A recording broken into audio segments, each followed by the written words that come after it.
tomorrow is the big day where I get to vend for the very first time. Thank you guys. Welcome to the Splash Zone. My name is Michael. And what I want to do today is I want to tell you guys how I priced out my inventory. Now, I may look a little sick. That's because I feel like I'm coming down with some allergies, maybe some sinus, but do not worry, do not fear. I'm going to be there Saturday and Sunday at the Phoenix Area Card Show in Mesa, Arizona. And yes, I've been slamming down that vitamin C and that amazing vitamin D. What the hell is even that? And I'm already feeling much better.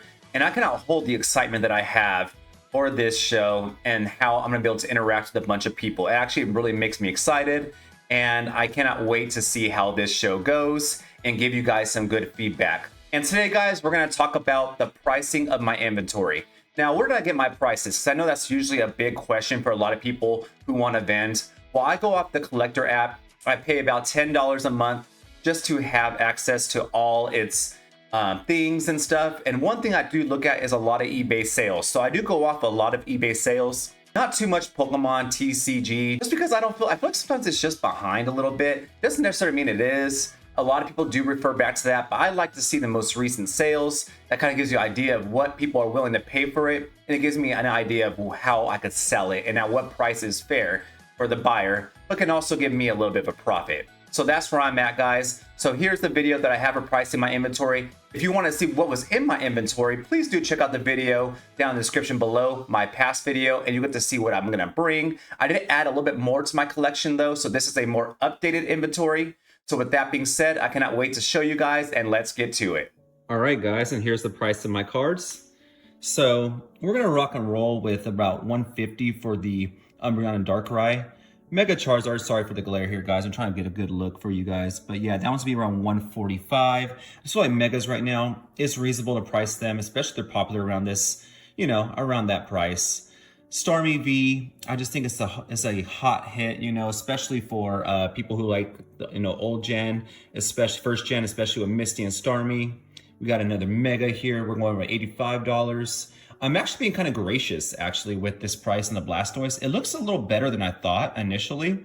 I thought initially it'd be like maybe a limited played, but it might be like LP plus, to be honest. So I am due 75, and just because I know vintage is a little harder to sell right now, and I think someone will be happy with this. And then we have some little prices here. I didn't change the price there. I didn't really change the price here. I went up a little bit on this because Sylveon, this is such a beautiful card. And even with the binder copy, I still think there's a lot of things that we can do. And then Glaceon, I feel like this has a shot at having like a PSA 10 potential. So I am going a little bit above market on this. And then this Charizard, it's everything. And I'm actually really happy I got it where I did. I have a local LGS who was selling these for 40, and I think these are starting to skyrocket. And this is a beautiful copy, so I think selling it for 55 is reasonable. Didn't really change these prices at all. Alakazam and Zapdos just stayed around 60, 50. This Mew is exploding. You know, if you're selling this next, like last month, you're probably getting 30 for it. Now it's like, my goodness, $50. I see prices vary on this Mewtwo. I saw like 35 or 40 bucks, but sometimes if you look at recent sales, it combines like PSA 9 slabs and things like that. That to me, I'm just looking for raw. So I saw a lot of raw going for 25. Same thing with Chansey, so I'll rock and roll with those. Some Mew cards. I have the metal card and the gold card, both for 15. Kind of just finishing off my collection here at 151. And we also have these guys down here, just some more Scarlet and Violet cards. Celebi and Machamp are not Scarlet and Violet, but I think they're just nice to have in the binder. These by any means are not going to be graded. And then we have our Venusaur right here.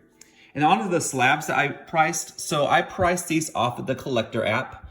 So I most definitely went off maybe the last 5 or 6 recent sales to kind of do like a little average here.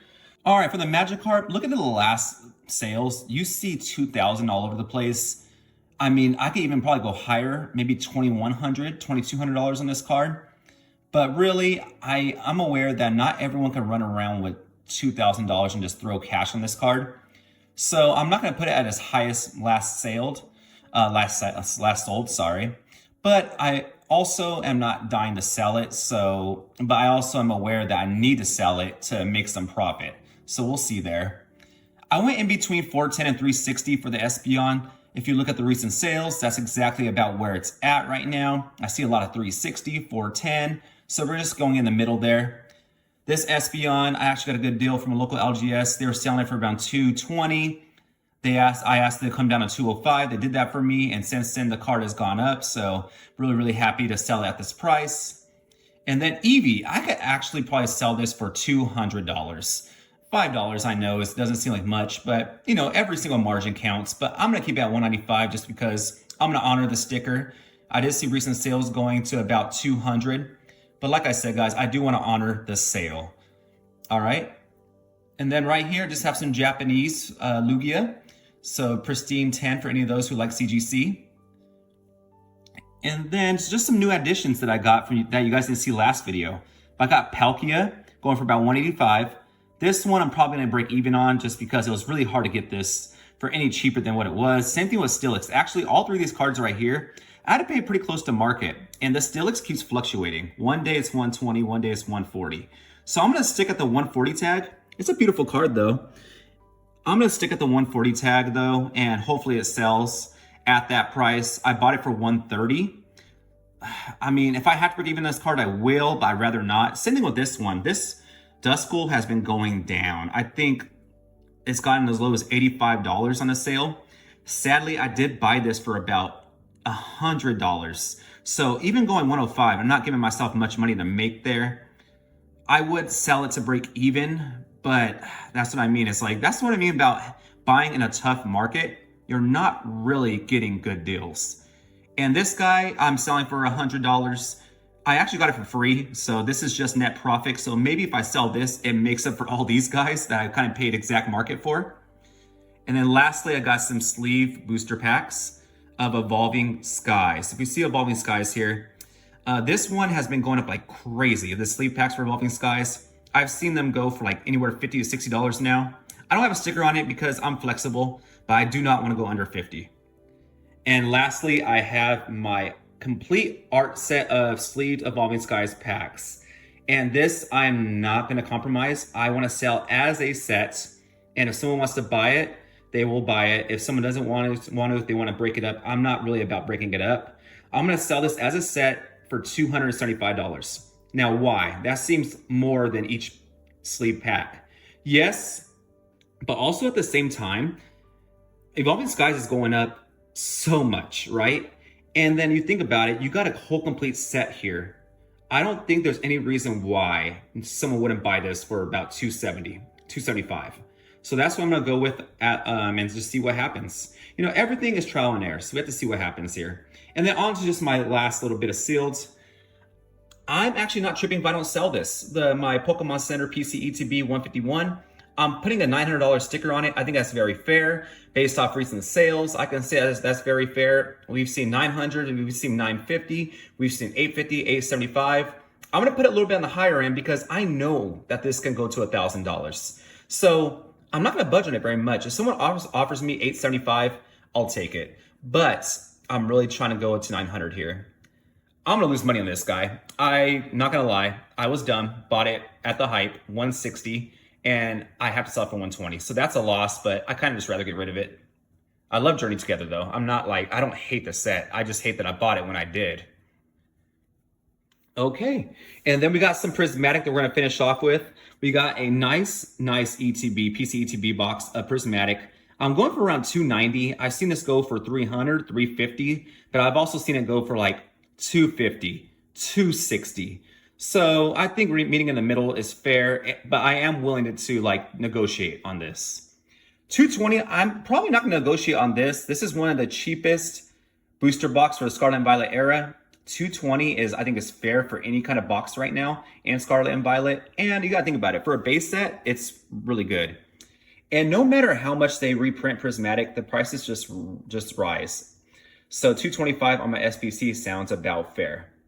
And I think that's gonna be my pricing, guys. So that is the updated inventory that I have for you all. And I also want to talk about more than just selling, right? Because in vending, there's a lot more things that you can do. You can be, of course, a seller, but sometimes you could be a buyer or a trader as well. So I do have some things that I'm gonna go about with that. I feel like as a vendor, you need to have backup because not every single person's going to throw cash at you. You got to be able to consider the fact that people are going to do trades or they're going to want to sell stuff to you, but you got to have a policy and you got to stay firm on it. So what I'm going to do is when it comes to cash, I'm pretty much going to stick to 70% on cash, especially because I'm a first-time vendor. I don't have all the money in the world to just buy stuff. So I don't want to be a buyer. I'm more focusing on selling. So because of that, even if 70% seems rough, I'm doing it purposely just because I don't really want to be a buyer. Now for trading, I'm taking most things at 80%, especially slabs or singles, but I'm gonna really reduce my singles. I'm not gonna take as many just because of my inexperience. I know the difference between a real card and a fake card, but if you ask me to determine what's near mint, limited, maybe damaged, or moderately played, I kind of get stuck there, and it's a little frustrating. I mean, don't get me wrong, I mean, I have to learn, right? But I just don't know if I want to stick to that, and I don't know if I want to spend too much time on raw. Slabs, hands down, 80% trade for whatever they want. Higher end, I'll be willing to take 85%. Sealed, I'll take that 75, unless it's like Evolving Skies, and I'll probably take like 80 something, maybe even 85. And I think that's a good game plan to kind of go with. Of course, you want to see and you want to fill it out. If you feel like people aren't going for those, maybe adjust. Everything's trial and error. You got to see what works for you. It's my first time, and I'm just going to go and adjust and adapt from there. And with that being said, you guys, I hope you enjoyed this video. If you did, please do like and subscribe. And I do plan on showing you guys a report and an update on how this card show went. Thank you so much for all the support. Have a wonderful day, and goodbye.